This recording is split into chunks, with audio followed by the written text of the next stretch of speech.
Todos os domingos, Dom Jesus Maria, bispo da Diocese de Bragança, tem um encontro marcado com o povo de Deus.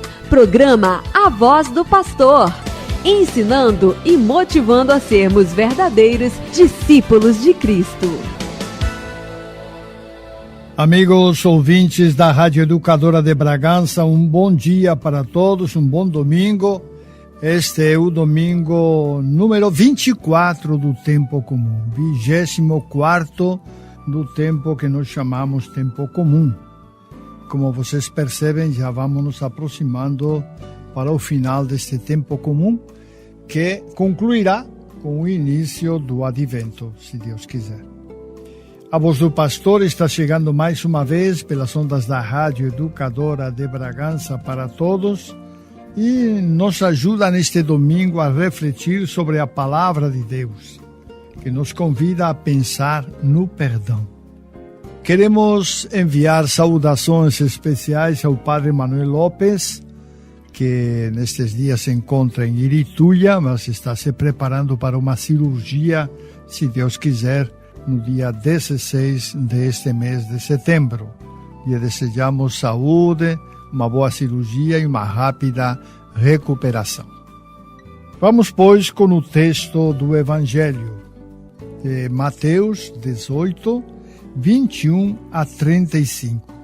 O texto diz assim: Naquele tempo, Pedro aproximou-se de Jesus e perguntou: Senhor, quantas vezes devo perdoar se meu irmão pecar contra mim? Até 7 vezes?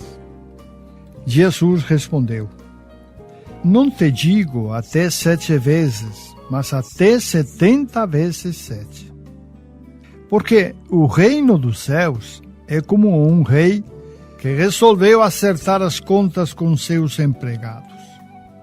Quando começou o acerto, levaram-lhe um que lhe devia uma enorme fortuna.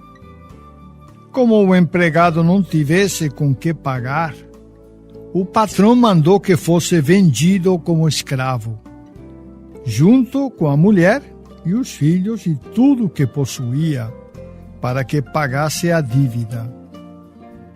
O empregado, porém, caiu aos pés do patrão e, prostrado, suplicava: Dá-me um prazo e eu te pagarei tudo. Diante disso, o patrão teve compaixão. Soltou o empregado e perdoou-lhe a dívida. Ao sair dali, aquele empregado encontrou um dos seus companheiros, que lhe devia apenas 100 moedas.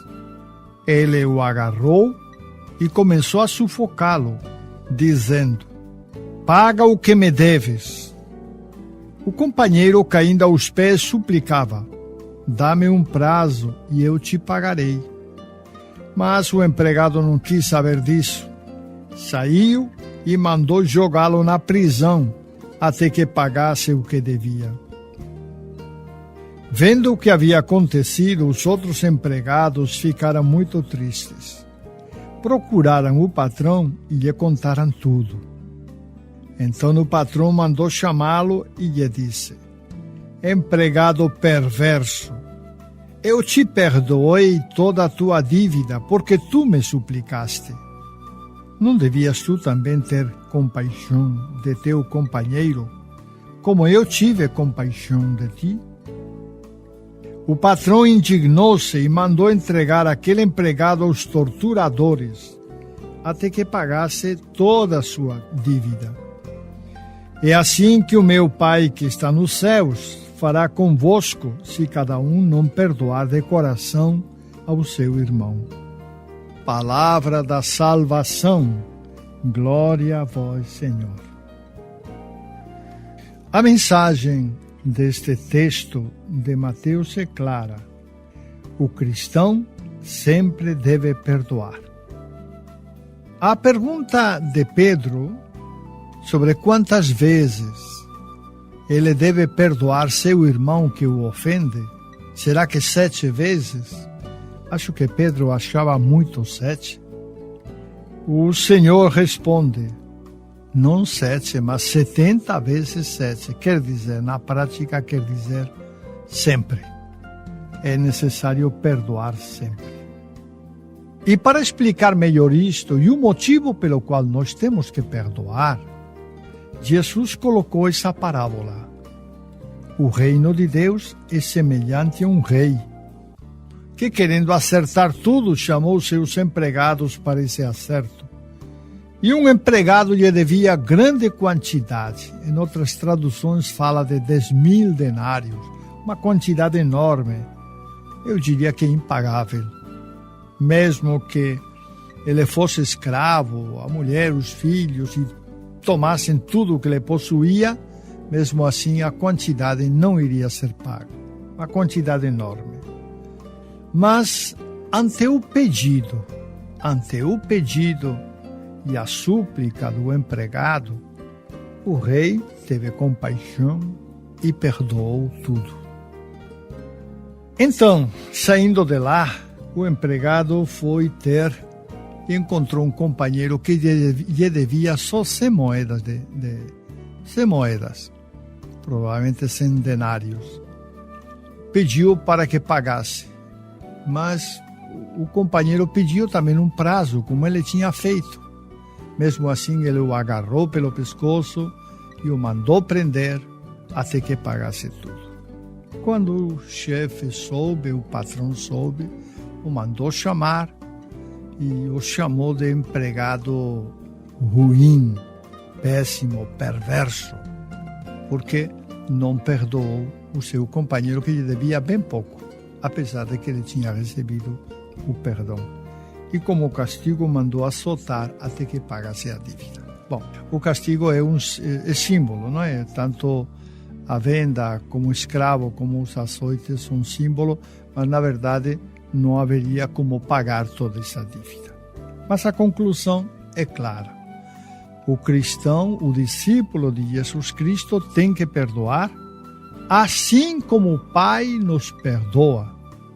Da mesma maneira como Deus nos perdoou e continua nos perdoando, da mesma maneira nós temos que perdoar os outros. Essa é a mensagem que o texto nos transmite. Estamos apresentando a Voz do Pastor.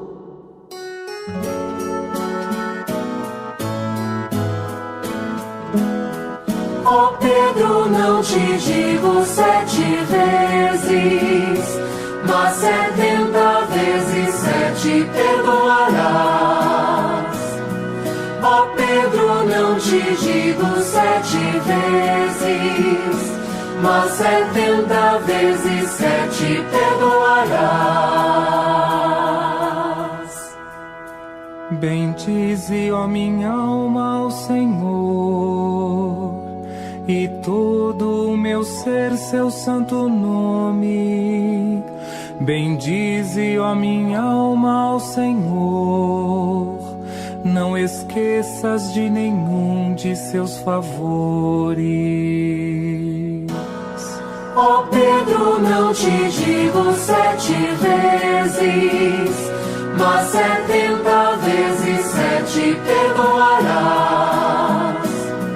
Ó Pedro, não te digo 7 vezes, mas 70 vezes 7 perdoarás. Dom Jesus Maria. Vamos falar então um pouco mais do perdão. O texto de Mateus parece refletir a situação de uma comunidade, de uma daquelas primeiras comunidades cristãs. As primeiras palavras de Pedro, se meu irmão pecar, quer dizer, há uma clara referência a um irmão. Não é qualquer um que vai pecar, mas é um irmão. Então, devemos entender que o contexto no qual Pedro pergunta a Jesus é um contexto comunitário. Algum irmão da comunidade ofende a outro. Então, nesse contexto, é preciso que se perdoem. E é nesse contexto que Pedro pergunta, né? Se meu irmão pecar contra mim, quantas vezes? A resposta é clara e é sempre. Mas O perdão de Deus não se limita só a perdoar os irmãos. Não se trata só de perdoar os irmãos.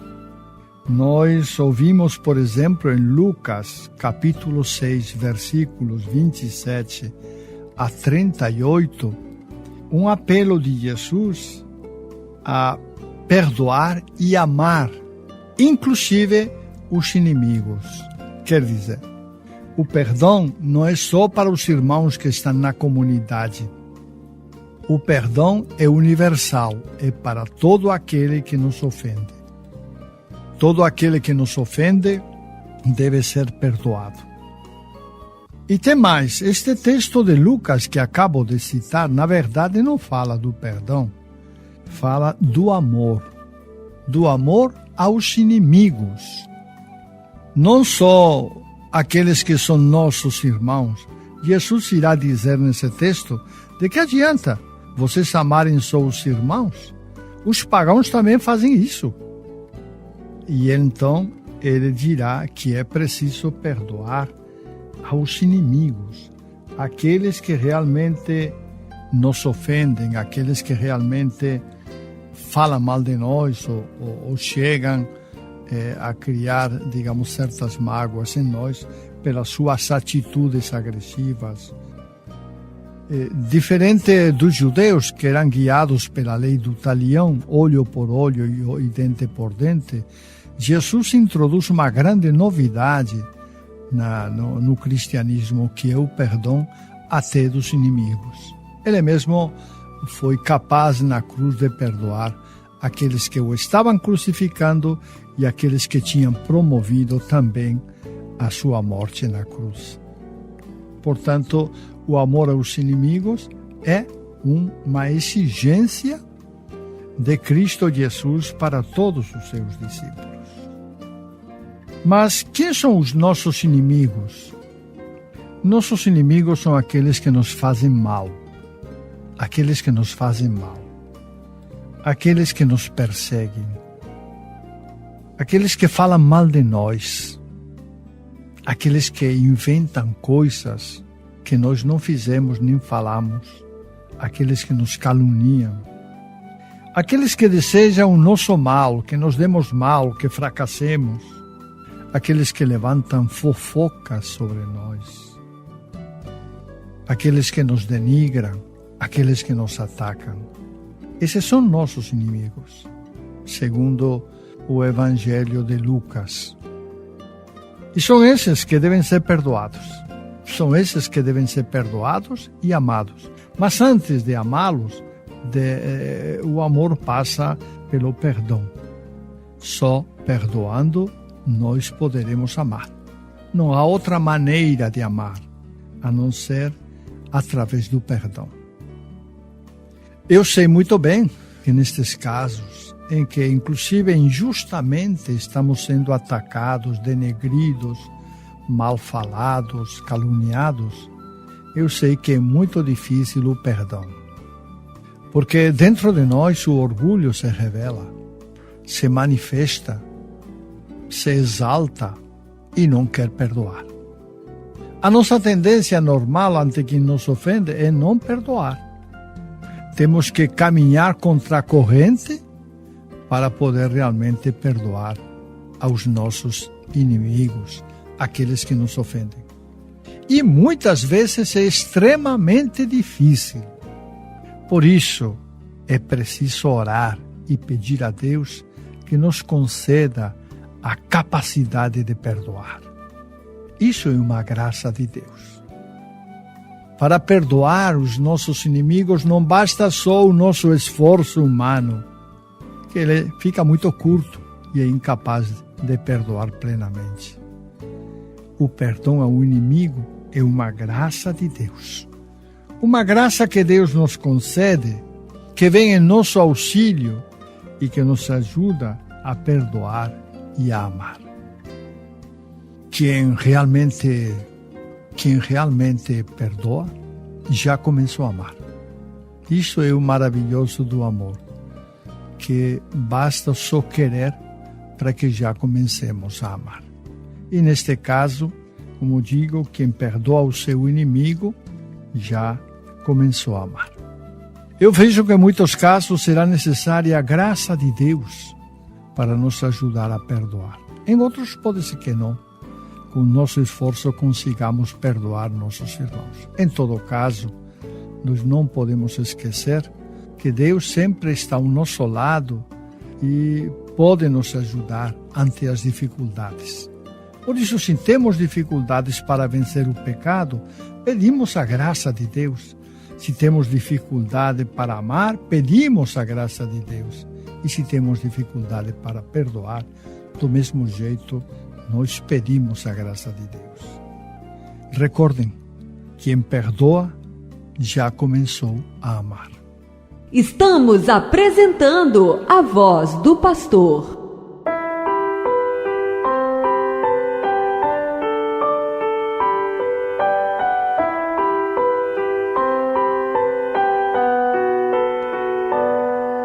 Se o teu irmão pecar contra ti, vier a pecar, vai corrigir. Faz, porém, com caridade. Se ele te ouvir, tens teu irmão. Tu amarás ao teu próximo como a ti mesmo, eis a lei. Dou-te um novo mandamento: tu amarás ao teu próximo como a ti mesmo, eis a lei. Dou-te um novo mandamento: deves amar como eu amei. Dom Jesus Maria. Neste terceiro bloco, vamos falar um pouco sobre algumas notícias e começo com a notícia do Setembro Amarelo. Setembro é um mês de prevenção ao suicídio. A Organização Mundial da Saúde determinou que o mês de setembro fosse dedicado à prevenção ao suicídio e escolheu o dia 10 como o Dia Mundial de Prevenção ao Suicídio. O suicídio, tirar a própria vida, é um ato de tirar a própria vida intencionalmente. O Catecismo da Igreja Católica nos diz que cada um de nós é responsável pela própria vida e que tirar a vida realmente é um pecado, e um pecado grave. Entretanto, sabemos que há muitas causas que influenciam, que levam as pessoas a tirar a vida e que nem sempre o fazem com a plena liberdade que teriam se não fossem induzidos por essas causas. Conhecemos o caso daqueles que sofrem depressão, e uma das tentações da depressão é acabar com aquele sofrimento tirando a própria vida, né? Então sabemos que em muitos casos aqueles que se suicidam o fazem não com plena liberdade e, portanto, não são responsáveis pelos seus atos. E, além disso, nós sabemos, na última hora, em que a pessoa tira a vida, se arrependeu, não se arrependeu.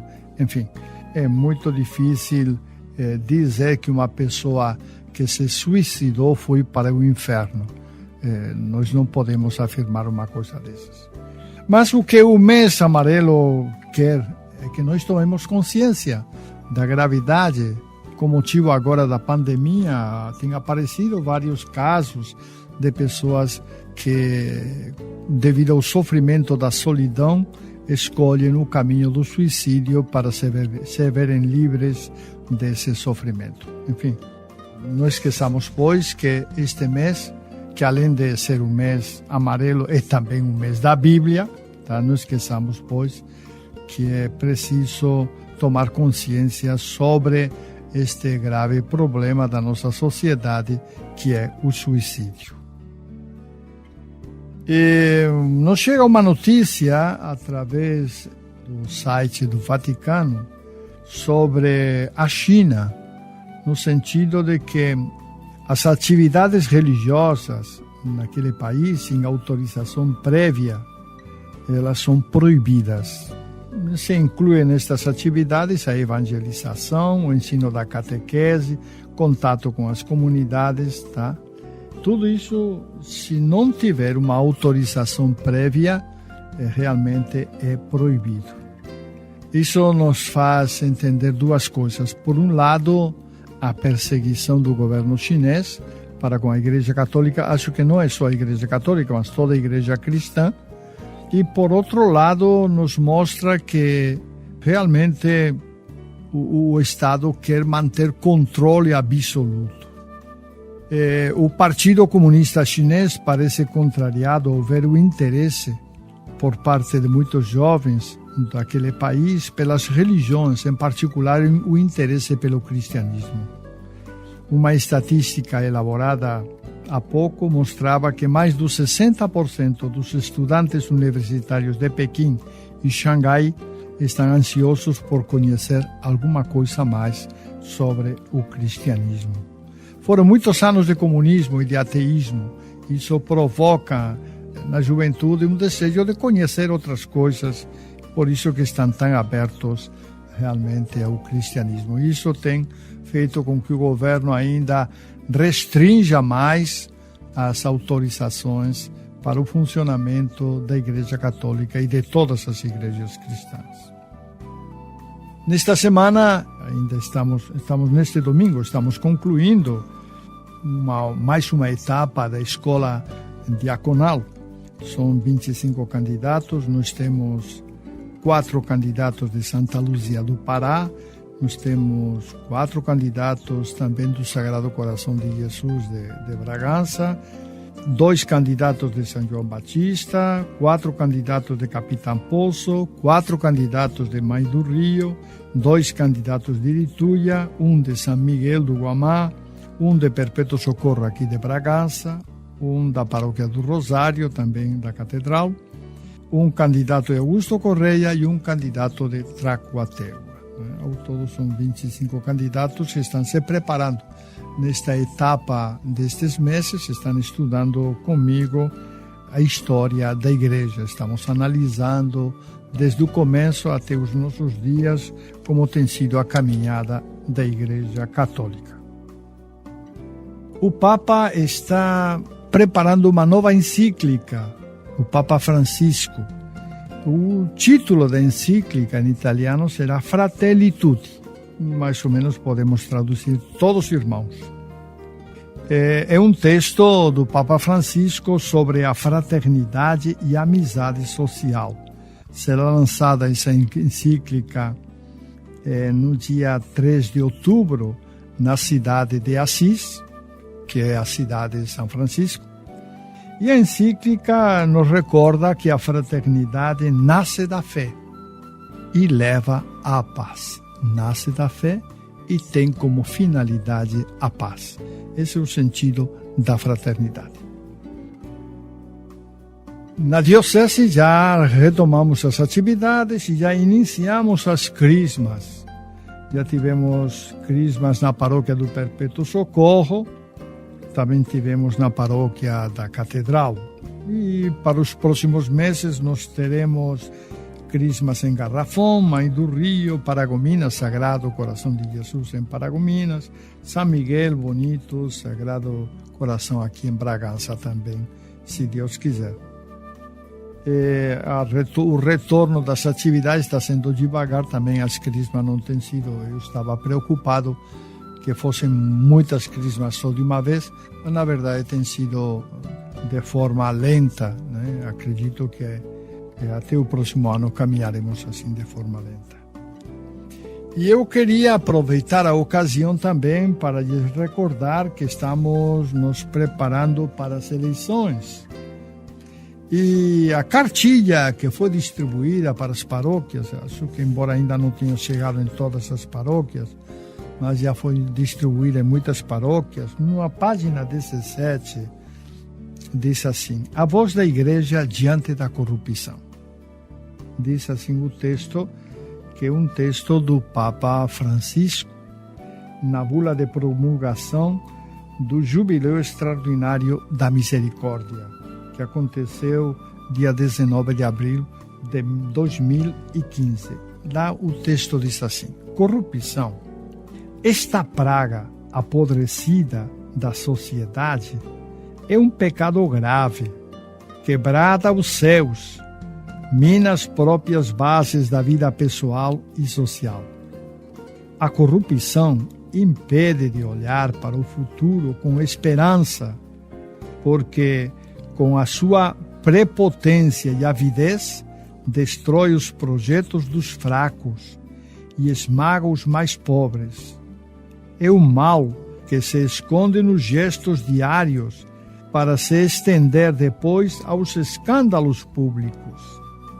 A corrupção é uma teimosia no pecado que pretende substituir Deus com a ilusão do dinheiro como forma de poder. É isso que a cartilha sobre as eleições está trazendo a palavra do Papa Francisco a respeito da corrupção. E quero lhes recordar que não importa a quantia, não importa o objeto, sempre que vendemos nosso voto, estamos cometendo um ato de corrupção. Não esqueçam isso. Portanto, na hora das eleições, tomemos consciência em quem votamos e não votemos por interesses pessoais, pela promessa de uma cesta básica, de um emprego para nosso filho ou de qualquer outra coisa. Votemos porque acreditamos que aquele candidato, devemos votar por isso, aquele candidato é o melhor para o nosso município. E por hoje é só. Desejo a todos uma boa semana e, se Deus quiser, a Voz do Pastor estará voltando na próxima semana. Tenham todos uma boa semana e um bom dia. Amém.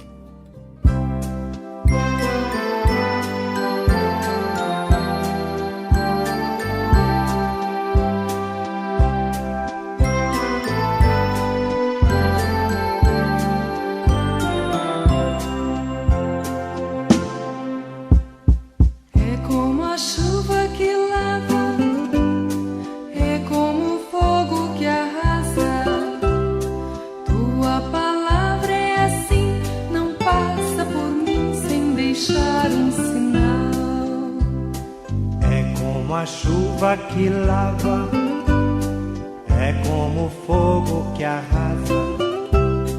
Tua palavra é assim, não passa por mim sem deixar um sinal.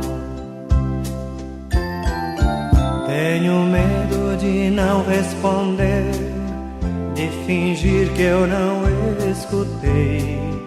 Tenho medo de ouvir teu chamado, virar pro outro lado e fingir que eu não sei. Tenho medo de ouvir teu chamado, virar pro outro lado e fingir que eu não sei.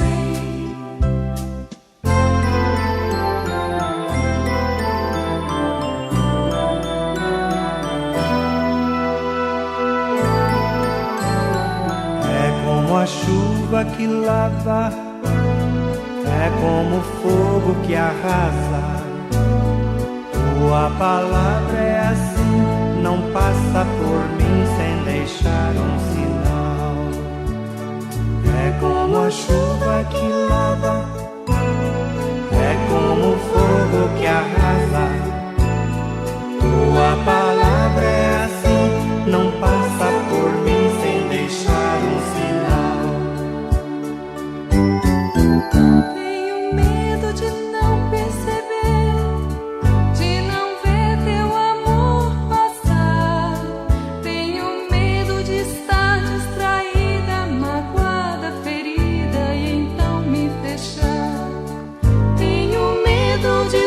Distraída, magoada, ferida, e então me fechar.